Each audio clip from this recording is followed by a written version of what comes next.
I still vividly remember the air that morning. The cold yet refreshing spring breeze typical of Colorado caressed my cheeks. With Whole Foods paper bags in both hands, on my way home from Pearl Street Mall, I stopped for a moment and looked up at the sky. At that time, I had no idea that this peaceful daily life would soon take a dark turn. "Good morning, Natalie." Turning around at the voice behind me, there stood my mother-in-law, Patricia. Dressed in her Brooks Brothers two-piece suit with her usual elegant smile, she looked every bit the former elementary school teacher she was. "Good morning, Patricia. Shopping today?" "Yes, I have lunch plans with Rachel. Just making a few stops before that." At that time, there was still warmth in my mother-in-law's expression. In the 5 years since my marriage to James, Patricia had treated me like her own daughter. She had been especially supportive during our 3 years of fertility treatments. You must be about 5 months along now. Your belly is starting to show." Patricia's gaze fell to my stomach. My anthropology maternity dress was indeed getting a bit tight. When we announced the long-awaited pregnancy, Patricia had cried tears of joy. "Yes, we might find out the gender at this week's checkup." "Oh, how wonderful. It's my first grandchild, after all. I can't wait." The affection in those words was still pure then. Those peaceful times before Rachel's infertility was discovered. Our new home is about a 10-minute walk from Patricia's house. It's a typical American colonial-style house, with a white picket fence surrounding the yard where James tends to the lawn on weekends. When we first got married, we chose this house considering its proximity to Patricia and Rachel. "Natalie, shall I help you with those bags?" "No, I'm fine. By the way, how's Rachel? I haven't seen her lately." "Well." For a moment, I thought I saw Patricia's expression cloud over. But she quickly returned to her usual smile. "She's doing well. Just busy with work, it seems." Looking back, maybe that was the first sign something was wrong. My husband and I used to have family dinners with Rachel once or twice a month. Working as a pharmaceutical sales representative, she always dressed in stylish suits, exuding the air of a capable career woman. On the surface, she seemed like a kind and caring sister-in-law. At least, that's what I thought at the time. "Well, I should go. Rachel's waiting." "Yes, enjoy your lunch." After parting with Patricia, on my way home, I gazed at the cherry blossoms blooming in the yard, drawn by the spring weather. I was filled with joy at the new life growing inside me and the thought of our expanding family. My husband James was extremely busy with a new project at the Denver headquarters, but he always came home on weekends, his eyes sparkling when we talked about the baby. I worked as a marketing consultant from home. Since learning about the pregnancy, I had been especially careful about my health while working. Patricia would come to check on me 2 or 3 times a week, cooking nutritious meals and giving advice about the upcoming birth. That evening, I received a message from Rachel. "Natalie, I met with Mom today. She was worried about you. But don't worry, I'm watching over you." At the time, I didn't understand the meaning hidden in those words. Who could have imagined it was a harbinger of the nightmare to come?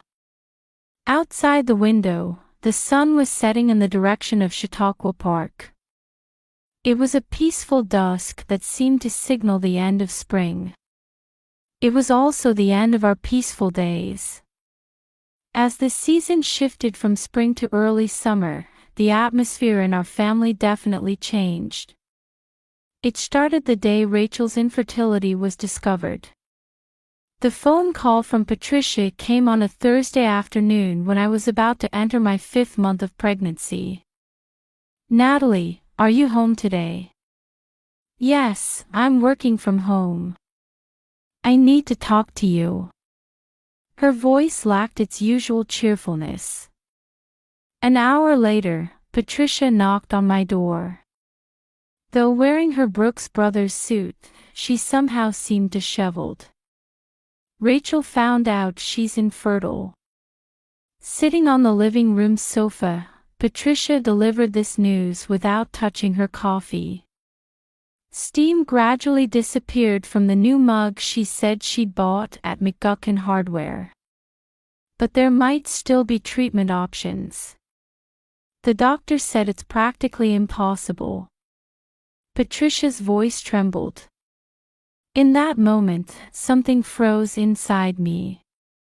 The emotion in my mother-in-law's eyes wasn't just sadness. There was something else swirling there, directed at my stomach. From that day on, the nature of Patricia's visits changed. The previous warm consideration disappeared, replaced by excessive interference. "Natalie, that meal doesn't have enough nutrition." "But the doctor said it's fine." What do doctors know? "This concerns my grandchild, so I'll be the one to decide." We started arguing more frequently about minor things. Her interference with my meals became particularly persistent. Patricia would make unexpected visits, check my meal contents, and sometimes even replace items in my refrigerator without permission. Meanwhile, Rachel's attitude also subtly changed. On the surface, she remained kind, even showing more consideration than before. But there was something unnatural about her kindness. "Natalie, Mom's been acting strange lately, hasn't she?" "I'm worried too." After a family dinner, Rachel pulled me aside in the kitchen to whisper this. Dressed in a one-piece, she wore a concerned expression. "Actually, Mom hasn't been sleeping well lately. She's been using sleeping pills that I got prescribed." Rachel works as a sales representative for a pharmaceutical company. Her extensive knowledge of medications had always been our pride. However, Patricia's changes gradually became apparent to others. There was an incident where she suddenly burst into tears at the Homeowners Association monthly meeting. At a neighborhood block party, rumors circulated that she had been muttering to herself, pointing at my stomach and saying, "That's a mistake. Natalie, I don't think you're fit to be a mother." One day, Patricia suddenly declared this. I was speechless at her words. My husband James was absorbed in his new project at the Denver headquarters. Even when he came home on weekends, he didn't seem to have the capacity to notice his mother's changes. "Don't worry about Mom. Rachel's looking after her." Saying this, James would retreat to his study. His computer screen displayed endless lines of code. Around that time, my prenatal checkup appointments started getting mysteriously cancelled. When I checked with the hospital, they said they'd received calls in my name. But I had no memory of making such calls. My anxiety grew day by day. My family lived far away, and I had no relatives to rely on in this town. Patricia's cryptic social media posts increased. Are there really people who can be true mothers? Who has the right to raise children? I didn't yet know that behind these posts, Rachel was secretly manipulating Patricia. As June began, the cherry blossoms in the yard had fallen, replaced by stronger sunlight. Patricia's behavior became increasingly erratic. She would visit suddenly in the middle of the night, try to check my work computer, and most disturbing was her obsessive calls to my husband. "James, you're my child. You can't let Natalie take you away." I accidentally overheard the content of Patricia's late-night call to my husband's cell phone. Then, a week before the decisive incident, Rachel unusually invited me to lunch. At a small cafe in Pearl Street Mall, she left me with mysterious words. "Natalie, everything will be over soon. But don't worry. I'm watching over you." Her eyes then were somehow vacant, yet simultaneously filled with determination. I could see the veins in her neck pulsing faintly at her blouse collar. The incident occurred on a Tuesday morning in June. The early summer heat that had persisted since the previous day had finally eased, and a fresh breeze was blowing from the direction of Chautauqua Park. That day, I was scheduled to work from home. I had a video conference with a client in the morning and was just starting preparations, turning on my PC. Beyond the white picket fence, I could see neighborhood children waiting for the school bus. An ordinary morning like any other. Who could have imagined it would become the most terrifying day of my life? When the clock struck 9:45, the doorbell suddenly rang. Through the peephole, I saw Patricia. Her Brooks Brothers suit was as usual, but something was different. Her hair was slightly disheveled, and she had dark circles under her eyes.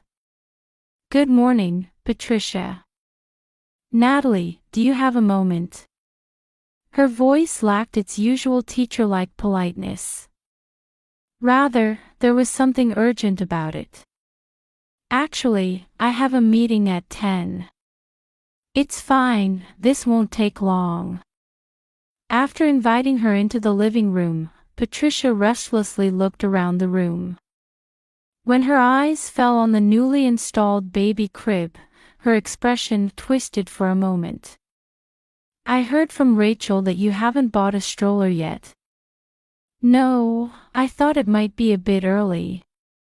I found a lovely one. It's in my car, would you come take a look?" For a moment, I felt something off about this suggestion.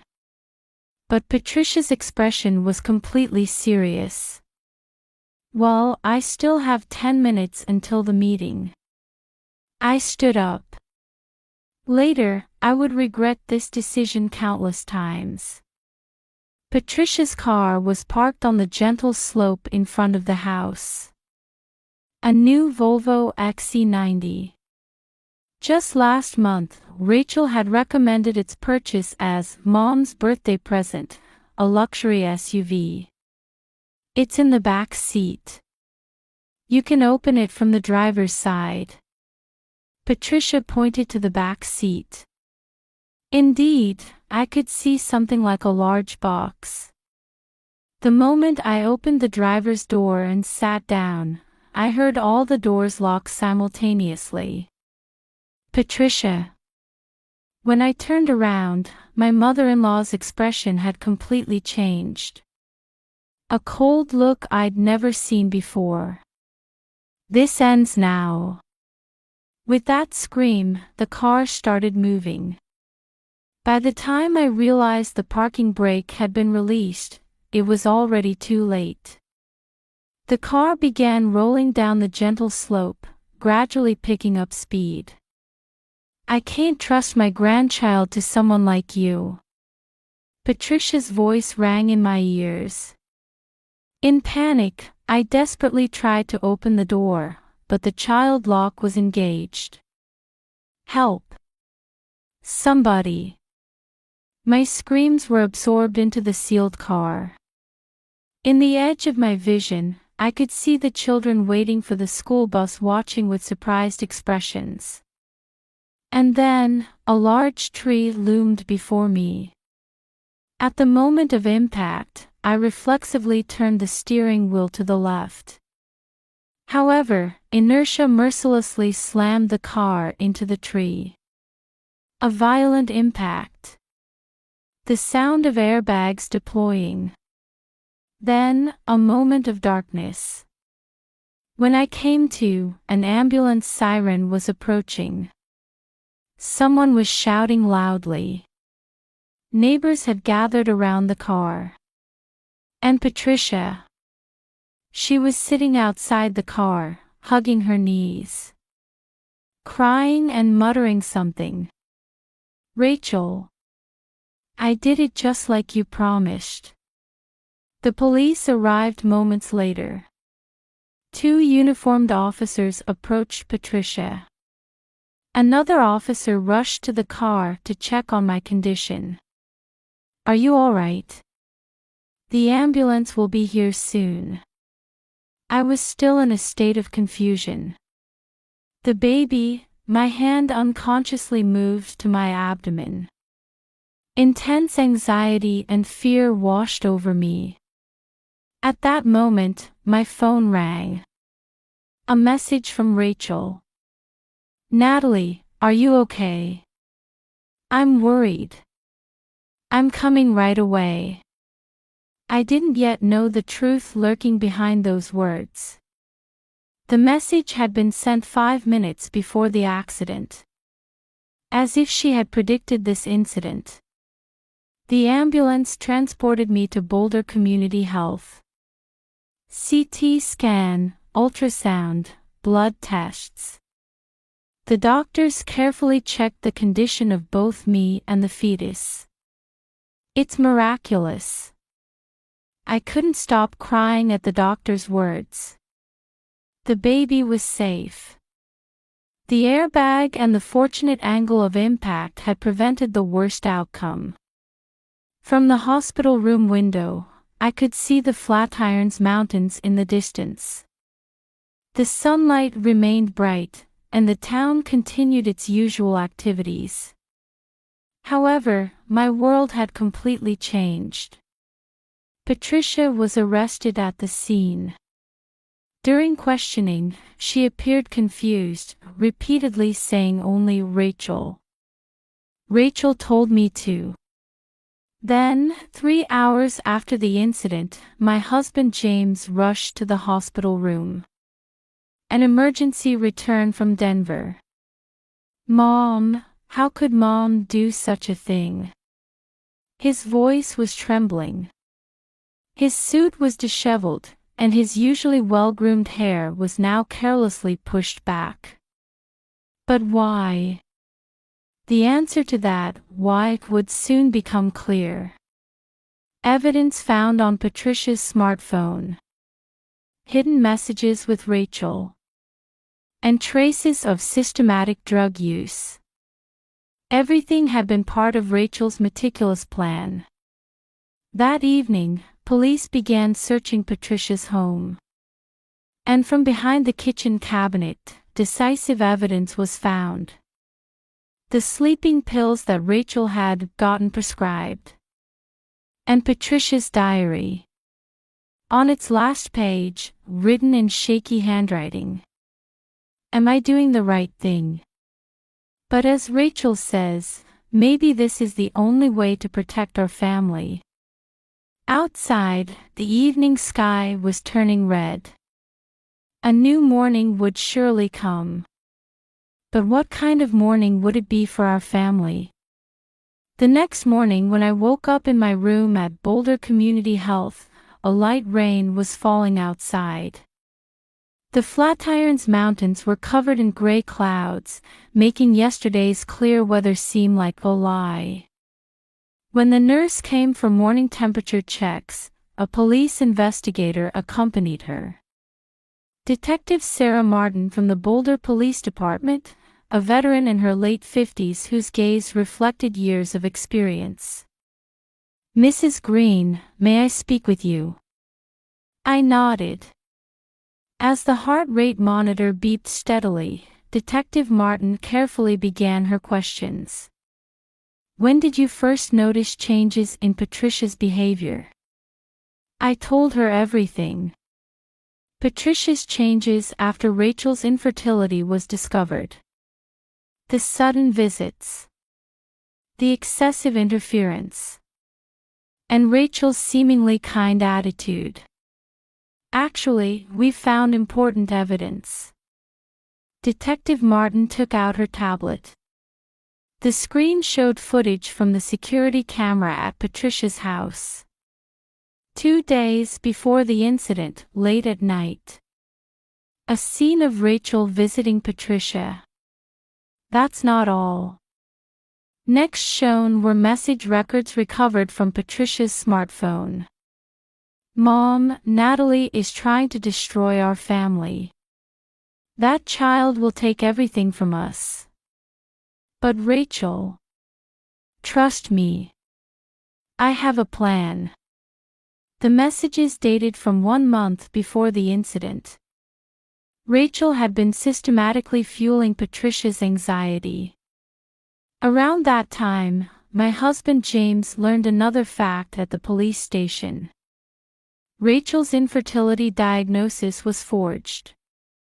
It was a skillfully created fake. And the truth was even more shocking. Patricia's blood test results came back. Traces of a specific psychotropic drug were detected. It matched the components of a new drug under development at Rachel's company. She had been administering experimental drugs to Patricia. According to pharmaceutical company records, Rachel Green had been taking research samples without authorization. Detective Martin's explanation continued. The drug gradually reduced the user's judgment and made them more susceptible to suggestions from specific individuals. Silence fell over the hospital room again. Then, there was a sound from the hallway. Is everything okay? I was worried. Rachel appeared, wearing her usual theory suit. Perfect makeup. A kind expression. But her eyes were somehow vacant. Rachel Green. Detective Martin stood up. You're under arrest. What happened in that moment felt like slow motion. Rachel's expression crumbled, she became distraught and tried to flee. However, multiple officers were already waiting in the hallway. No. I was only trying to protect our family. Rachel's scream echoed through the hospital corridor. During interrogation, all the truth came to light. Rachel had been planning since the moment my pregnancy was confirmed. The fake infertility. Drugging Patricia. And the attempted murder disguised as an accident. Everything was a perfect plan born from twisted obsession. We conducted a psychiatric evaluation of Rachel. A few days later, Detective Martin's report when visiting the hospital room. She shows signs of serious personality disorder. Particularly notable are her abnormal desire to control and obsession with family. As July arrived, the situation gradually moved toward resolution. Patricia began receiving psychiatric care. As she was freed from the drug's influence and her memories gradually returned, she became tormented by deep regret and guilt. I can't ask for forgiveness. When she visited, Patricia whispered this. The dignified teacher's presence was gone, replaced now by just a tired old woman. Meanwhile, Rachel was indicted. Attempted murder conspiracy, illegal drug use, document forgery. The prosecution sought 15 years imprisonment. Local media swarmed the Boulder County courthouse where the trial was held. It was widely reported as a shocking crime by elite pharmaceutical company employee. Around that time, our family slowly began seeking a new form. James declined the project in Denver and switched to working from home. Taking morning walks together on Pearl Street Mall became our daily routine. When the baby is born, I want Mom to meet them. One day, my husband murmured this. I silently nodded. Patricia continued with weekly counseling, slowly moving toward recovery. They said it would still take time for the drug's effects to completely disappear. Then one day in October, I gave birth to a healthy baby girl. Emily. When they heard that name, everyone in the hospital room cried. It was also the name of Patricia's mother. Outside the window, cherry blossoms were beginning to bloom again. New life sprouting with spring. It was also a symbol of our family's rebirth. A year after the incident, we moved to a new house. Still in Boulder, but this time in a quiet residential area on the mountainside. The window offers a panoramic view of Chautauqua Park. Emily is growing up healthy. Patricia comes for supervised visits once a month. Though she was tense at first, each time she sees Emily's smile, she seems to gradually regain some of her former warmth. We return all letters from Rachel unopened. The wounds haven't completely healed yet. However, we've begun moving forward. This experience has taught us many things. The importance of family bonds. The difficulty and necessity of forgiveness. And above all, that love comes in many forms. Sometimes, while watching Emily play in the yard, I wonder, will there come a day when I tell her this story? And when that time comes, what should I say? The answer hasn't been found yet. But one thing is certain. The story of our new family is only just beginning. Outside the window, the Colorado sky stretches blue as always.